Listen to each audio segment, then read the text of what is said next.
Well,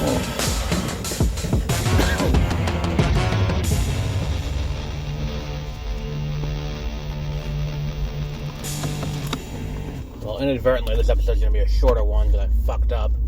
I attempted to use my microphone and record half before I went into Walmart to pick up something, and then the other half after I got back. Didn't know that the app would, when I got back in my car and it reconnected to Bluetooth, would end my recording, which is fun. So, on that note, welcome to Beware of Spoilers. I am Adam. We are going to discuss Morbius, the living vampire, which is not, you've probably heard it by now, not good, not entertaining, not, and the thing is too, it's like, I don't need the movie to be fun, or, I just need, something that resembles something of quality to be in the movie. I just want to, like, if I'm going to sit here and I'm going to watch a movie, and I'm going to, and I'm going to enjoy what I'm seeing, I want to have, something good. Like, I don't want to go and subject myself to something shitty for an hour 45. This movie has a lot of fundamental problems, and you can tell by watching it that there was a lot of studio interference. You can tell that at multiple points during production, Sony kind of stepped in and changed things around on them. There are settings that shift. Things happen for no real reason. Like, at one point during the movie, Morbius goes and follows some counterfeiters to get access to their lab, because he needs a lab, because he's on the run. So he goes and finds these counterfeiters' lab and does that. Then, later on in the movie, we never see him actually use the lab, but by the time we get to the end of the movie and he's still using a lab to try and develop this new technology, they're back in the... Oh no, we did see him use the lab briefly. But by the time we get to him at the end using said, lab, it's just kind of a waste. It's like, we're at that point, it's like, well, why? Why is it that we're sitting here and, this is kind of... It's just kind of dumb. I think would be the right way to explain what this is. It's just kind of dumb. We spent all that time of him tracking down these people and taking their lab, and then he doesn't actually use the lab. Like, what other issues are there with this movie? There's so many, and it's like, I think fundamentally what this is doing is highlighting the issue that comes around when you try to build a cinematic universe out of your villains of your characters, and not your heroes. Like, here's the problem. Let me lay this out pretty easily. So, we have a, we have, in this movie, Michael Morbius is, he is the protagonist, and he is trying to find a cure for him and his brother, his adopted brother, who is, also doing, who is also, what's what I'm looking for here? He's also dying of this rare blood disease that they have an entire hospital devoted to treating, a bunch of kids who have it, but it's rare and no one's finding a cure for it except for Michael Morbius. And like, the problem is when you watch the movie, it's like, okay, so that's a cool first act of first movie. This is a trilogy story arc.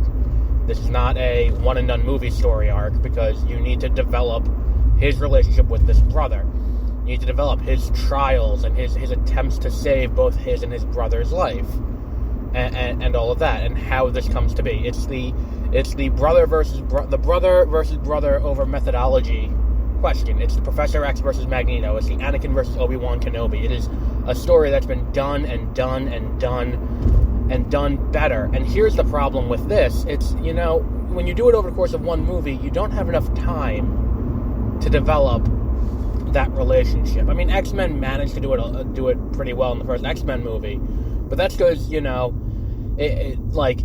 because of how closely aligned the two characters are, Magneto and Professor X. In this movie, we don't have an emotional connection to Milo and Morbius's relationship. Like, you need to have, if you're going to do this kind of movie, I need to feel for both characters. I need to care about both characters. I needed to, and then by the time we get to the third act, and we get to the death of, we get to the death of Milo at Morbius's hand, because Morbius has to make that choice for the betterment of everyone, I need to feel that. And you're not going to feel that if you don't develop it during the movie, and lay out, this is this relationship. This is why this relationship's so important. And, like, you know, small things would have been more helpful to do that. Like, very early on, they encountered probably the meanest group of fucking school kids on the planet who hang out outside a children's hospital and ridicule the kids, where it's like, okay, so that's happening, and then he goes outside, Milo, and gets his ass kicked. And a small thing in that scene would have been to have Morbius be the one to save his life. I mean, I understand that earlier it's like, okay, well, the nurses are, you know, doing all of this, and, like, the nurses are ignoring them, so he gotta save the kid's life with a ballpoint pen, and that's really fucking stupid. But small things over the course of this movie would make the movie flow so much better, and make the movie fit together so much better. But it's just, they don't do that. And then, you know, you can tell the studio interfered with the movie, because, like, at one point, we see the death of his father figure and his girlfriend in consecutive scenes. Not, you know, not in one, then there's a little bit, and then another. It is literally consecutive scenes. Like, he goes to where his father figure was killed, which we don't really get too much developed there either, but whatever. He goes there, then he gets called to where she's being held by Milo, and then Milo kills her in front of him, and it's just so silly. And ultimately, the problem with this movie is it's too committed to building a future. Like, when you watch this movie, all the stuff with Michael Keaton has been added to the post-credit tag, and in the most nonsensical post-credit scene I've ever seen, where it's like, for whatever reason, when the universe is realigned at the end of No Way Home, what's his name? Michael Keaton, somehow the universe fucked up, the multiverse fucked up, and sent Michael Keaton to the Morbius Venomverse. Which, by the way, if it has a Spider-Man, as Sony's alleging, he's the most fucking useless Spider-Man in all of fucking, you know, the multiverse. Like, this is like the lazy Spider-Man in the multiverse who doesn't actually doing his job. So anyway, like, if we're watching this movie and we are, and the expectation as we're watching it is to believe that, you know, fuck, where was I going with that? Spider-Man in the universe. Fuck, I forgot where I was going with that. Like, there's definitely a lot of really... Fuck, I forgot what I was saying. Brother versus brother. How that's not developed. Of course, the movie, and whatever. I'll figure it out when I'll come back to it if I remember. But, you know, when we're talking about, like,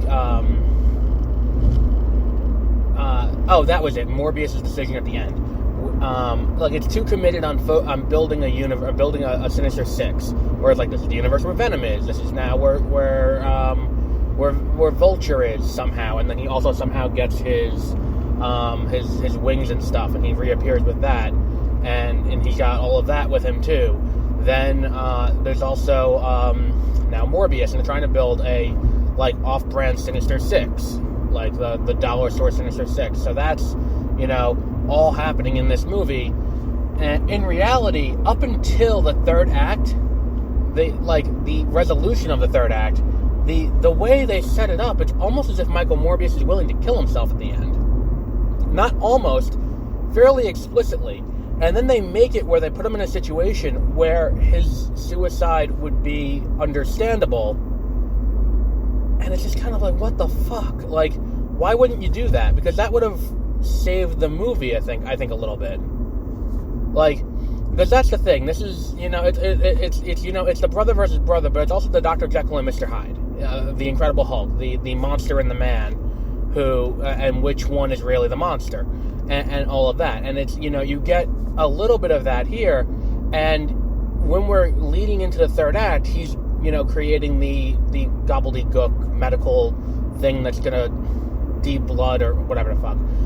He's gonna use it on Milo and it's gonna kill him. It's the science goober that he uses on Milo to kill him. So he does that, and he makes two of them. And his what's it called? His his doctor lady friend points out, like, well, why did you make 2? And he doesn't really give an answer to it, but it's understood he's doing it so that way he can kill himself once he's done handling Milo, because he understands Milo is a threat.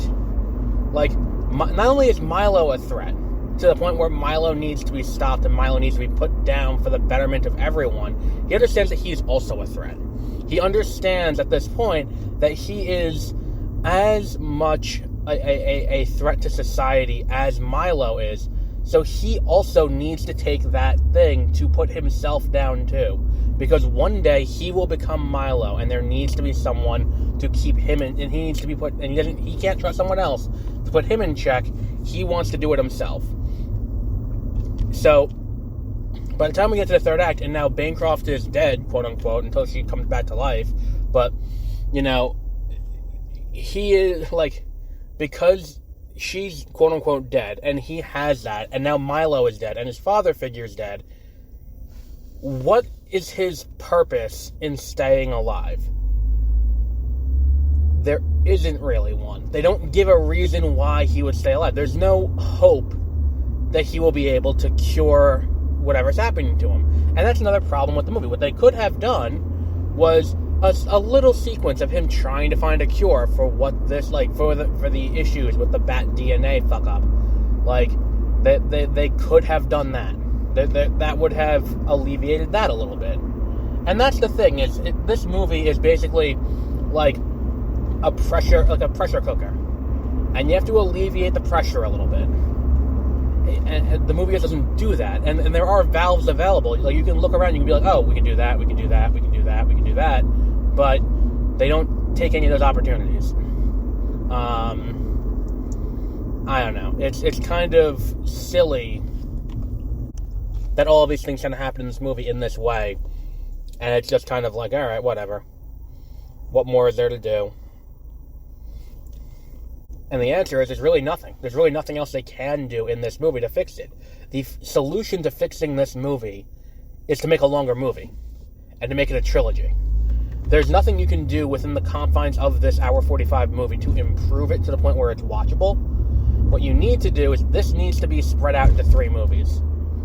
Because you need to develop the relationship and all of that. Now, the problem is, you're not going to be able to do that with a villain. You can't do a trilogy of movies with the villain, because unless you have someone who's going to do a very deep take on the villain, and you have a villain who has a robust comics history, like the Joker, or Venom, or someone like that, you need to have a villain with a robust comics history, or a robust mythological history, to break down and dissect who they are. Because fundamentally, what a villain is in a superhero movie, or any mythological movie, is the villain serves to deconstruct the hero. You take the hero, and you look at them, and you're like, well, what makes this person a hero? Beyond the abilities, and beyond whatever it is they do, what is it that makes this person a hero? That's the question that every one of these answers. It's like, what is it that makes them a hero? And, when you take that and you go out of your way to, break down the character, the point of the villain is to be a funhouse mirror version of the character. That is the point of the villain. It's like, we take an aspect of the character and we turn that into what they are. It's like, Batman's the classic example of this, where it's like every aspect of him is reflected in one of his rogues. The detective, the person who is, he's kind of psychopathic. So if we reflect that back with the Joker, we the idea of, him as the, world's greatest detective would be the Riddler. Reflecting back him as a playboy with Hush. And it's like, all of these things are designed to look at him and reflect back. And Penguin as the politician, using his power for that. His black and white morality reflected back with Two-Face, who takes it to an absurd extreme. And it's all that kind of stuff. So if you're going to do that, you can do a trilogy of hero characters, of a hero character, because there are plenty of things for him to face off against. The villain has one. The villain has the hero. the villains don't fight other villains unless you got, like, one of the rogues for the Flash, or you got something like that. Because the villain doesn't fight other villains, usually. And if they do, what purpose does that serve besides to show their strength? So sitting here and looking at this movie, the problem fundamentally is that you need, the story they're trying to tell, you need more time for, and there's not enough to do with Morbius as a character to do that. There really isn't a solution to the problem with this movie. Like, looking at this movie, I don't think there's an easy solution to fixing this. I think Sony needs to fundamentally reevaluate their process going forward with their spider-adjacent universe characters. Like, I don't think that you can do this and have it be a success, continuing on with the plan that they're doing. And I think that, like, Venom was an anomaly, because Venom has a fan base. Like, people will look at Venom and be like, oh, I like that character. That character is, famous and everything like that. So they can take Venom, and they can do Venomverse Riot in the first Venom movie, and then do Venom Let There Be Carnage, and make a fuck ton of money. Morbius, no one gives a shit about Morbius. And Morbius is going to do 30-40 million this weekend, and it's going to bomb. And not the least of which is because the movie's shit. And they need to reevaluate their process by doing this. And come up with, look for a story, and then, like, take a story and then try and fit a character into it. And don't just be like, okay, well, we're going to take this character and make a movie about them. I think that's the solution they should be looking towards here. And I don't think that's what they're going to do. They definitely need to reevaluate, though, going forward. So we'll wrap up there for today. And we'll be back tomorrow with The Flash, the new episode of The Flash. And then Saturday we have The Consultant, which is the Chris Pine action movie. And also in the morning we're going to do The Dropout. So until then, have a great rest of your week.